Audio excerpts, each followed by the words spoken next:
Good evening, visitors. Welcome to the Australian War Memorial's last post ceremony. My name is Troy Clayton, and joining us today from the Australian Army is Warrant Officer Class 1 Joanne Davey.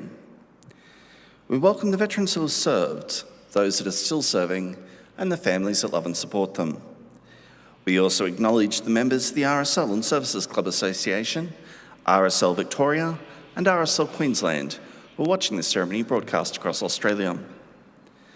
During this evening's ceremony, wreaths will be laid at the base of the Pool of Reflection by visitors to the memorial. If you're able, please stand and join in singing the National Anthem.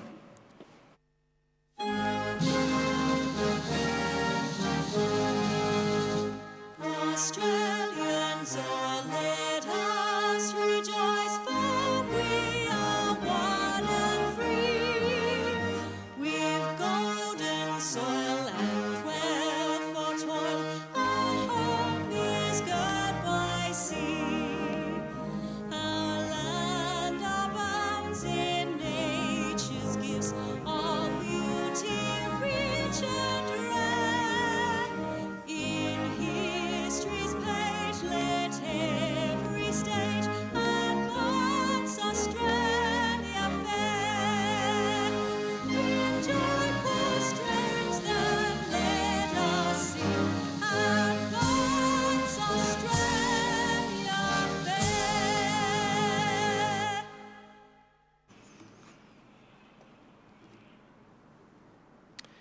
The Australian War Memorial was the vision of Charles Bean, Australia's First World War official historian. Bean landed with the Australian troops on Gallipoli and stayed with them at the front through to the end of the war. The idea of this national memorial and museum came to him at Pozières, France, in the depths of the bloody fighting of 1916. Bean's idea was that this would be a place where families and friends could mourn their loved ones buried in faraway places. It would also be a place that could help all Australians understand what these men and women had endured and what they had done for us. Bean's vision, to which we remain true, is best expressed as inscribed at the entrance to the memorial's galleries. Here is their spirit, in the heart of the land they loved, and here we guard the record which they themselves made. Tonight, we'll read the story behind just one of those on the Roll of Honour, which lists the names of more than 102,000 men and women who have given their lives for us in war and on operations for more than a century. But first, we present a lament, Flowers of the Forest. Wreaths or floral tributes will now be laid at the base of the Pool of Reflection.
Today we remember and pay tribute to Private Leslie Hyde.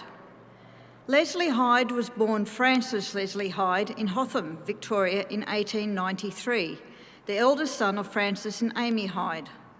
The family moved to Bendigo when he was a young boy, and he was educated at the Central State School.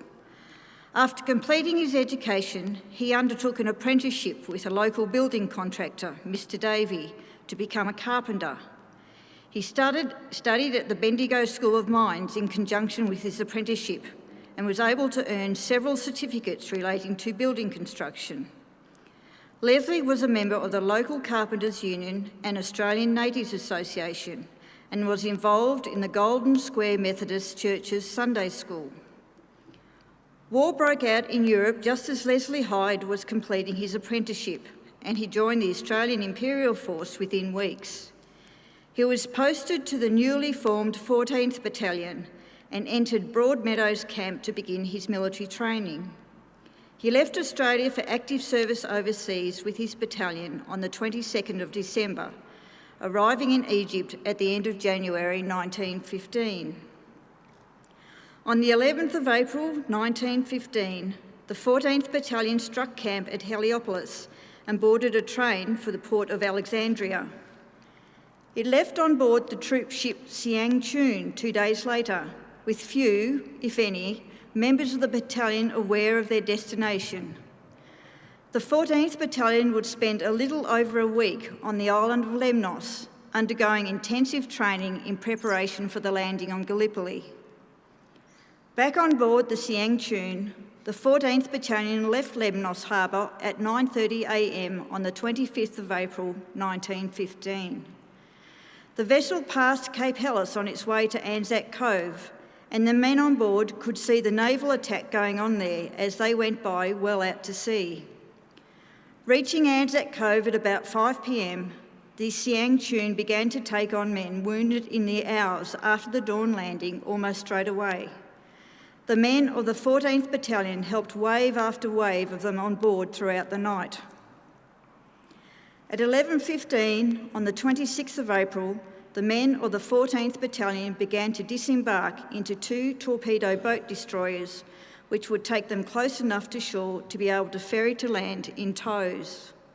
The men, having spent all night helping the wounded, could have had little doubt as to what was in store for them. The journey was fraught with danger. They were under shrapnel fire all the way, and at least one man was killed and another wounded in the tows before they could make the beach. The entire 14th Battalion, nearly 930 men, was landed by 1:30 p.m. on the 26th of April, forming a General Reserve Force and the rest of the 4th Brigade, and bivouacking on the beach for the night. The following morning, the men were ordered off the beach to the heights in order to defend the shaky, hard-won perimeter. It seems that Private Leslie Hyde made it to the trenches that the 14th Battalion was ordered to hold. He took up his position and began sniping at the enemy over the parapet of the trench. However, not long after doing so, he was shot and killed.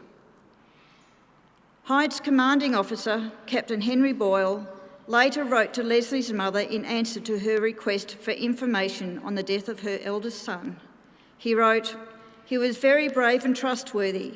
I give you my deepest sympathy." Leslie Hyde's body was removed from the front line the same night he was killed and was buried behind Pope's Hill. His grave was later lost, and today he is commemorated by a special memorial in Queen's Post Cemetery at Anzac Cove, under the words, "To live in hearts we leave behind is not to die, our dear boy at rest." Private Leslie Hyde was 21 years old. His name is listed on the Roll of Honour on my right, amongst almost 62,000 Australians who died while serving in the First World War. His photograph is displayed today beside the pool of reflection.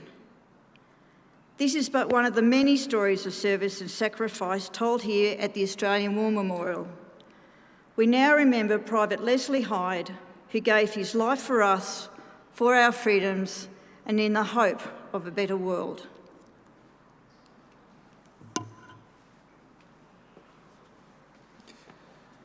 Please stand for the reading of the Ode and the sounding of the last post.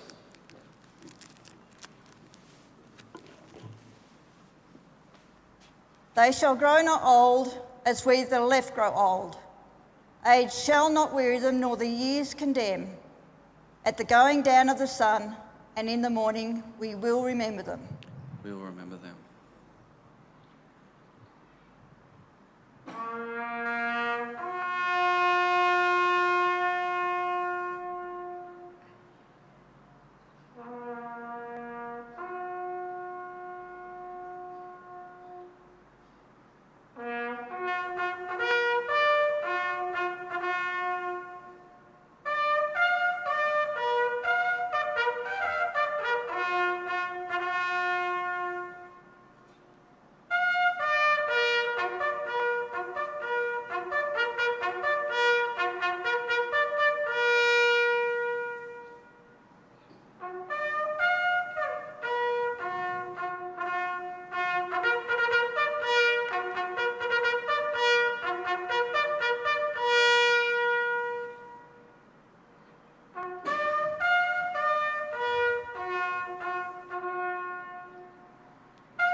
lest we forget. Lest we forget.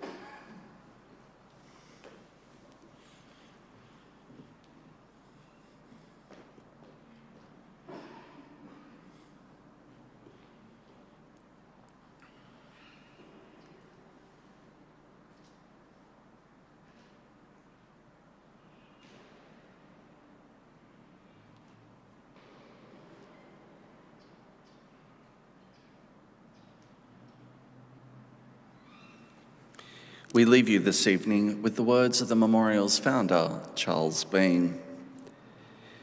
Many a man lying out there at Poziere or in the low scrubber Gallipoli with his poor, tired senses barely working through the fever of his brain has thought in his last moments, well, it's over. But in Australia, they will be proud of this.